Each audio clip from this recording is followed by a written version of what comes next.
All right, this is for rotational power. This isn't to be a hitting lesson. This is just something to get them not thinking about using their body, using rotational power with their shoulders, with their hips and everything. Just take either a handle off of a tool or a piece of PVC pipe here.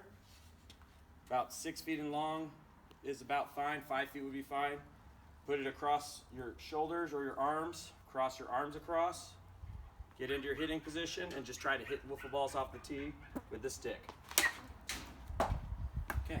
All right, this is the balance board. It's a 1x12 with a 1x6 laid over the top drilled into it. So this is going to teach balance and stepping straight in line.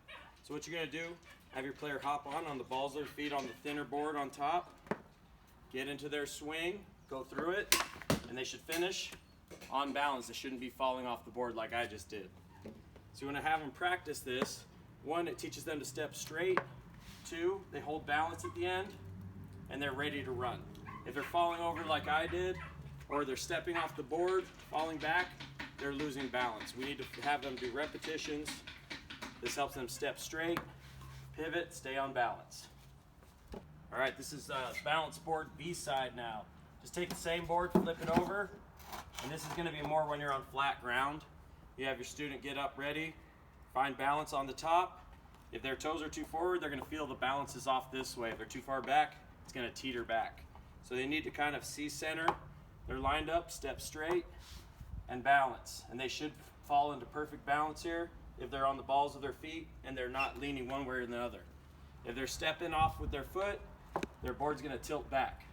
If they're stepping too far forward, they're going to fall forward. The board will throw them off balance. This is going to force them to step straight and stay on balance at the finish of their swing. All right, this is the teeter board. This is to help with your linear power, going your forward, backward, forward power here.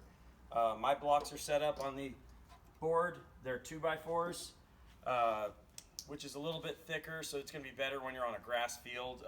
If you're going to be on concrete like I am right now, I'd recommend a thinner blocks on the bottom so that it doesn't tilt too much.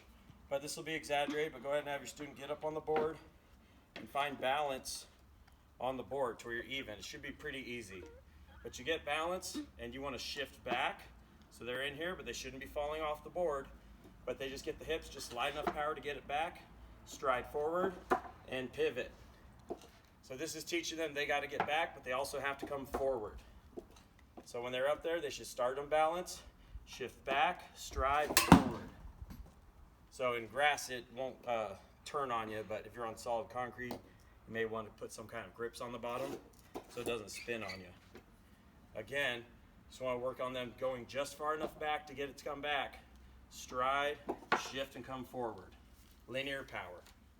All right, this is the bucket sit drill. This is to help the players use their legs, get into them, because often players are too straight up and down when they hit. So have them get into their stance like they're ready to hit. Squat down on the bucket. Okay, they should get nice and relaxed here. I want them to raise about 3 to 6 inches off the bucket. I'm taller, so it'll be further for me, but for them, they're going to come 3 to 6 inches off the bucket. So in their stance, get up just a little bit so they're in their legs and have them hit.